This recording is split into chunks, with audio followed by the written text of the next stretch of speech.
Andam na ang ligid, charger ug battery tanan kompleto gyud. Papa nag-set up, mama nagkatawa, ang mga bata excited kay mag-crawl na ta.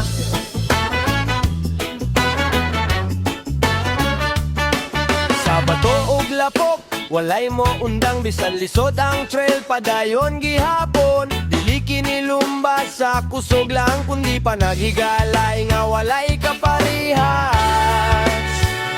Walay piling edad, tanan welcome diri. Basta naa kay kasing-kasing nga malingaw og tinuod. Kada liko sa ligid, kada katawa sa grupo, mao'y istorya nga among gihandom. Sa Parato Natal, sugod na ang lingaw, arsi sa kamot, kalipay walay kapantay. Papa ug mama, anak ug barkada, magkahiusa ta sa usa ka pamilya.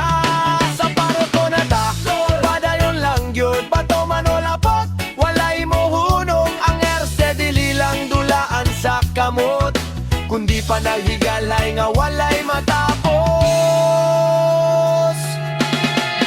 Crawler, trail truck ug scale rig, kada bilahi pero usara ang spirit. Ang uban bag-o, ang uban dugay na, pero tanan pareho respeto anay lang. Kung adunay mapildi tabangan dayon, kung adunay magubana adayon mo tabang. Kay sa parko dili kompetensya lang ang importante, magkasinaptan ay tanan. Dili importante kung mahal imong unit o simple lang ang imong setup. Ang importante imong kasing-kasing ug ang mga higala nga kuyog nimo. Sa Parang Onakatol, sugod na ang lingaw, sa Pagadian City ato ning ipakita. Bisan asa mo ato usara ang tingog, AC ug panagigala ay pakuhangtod sa katapusan.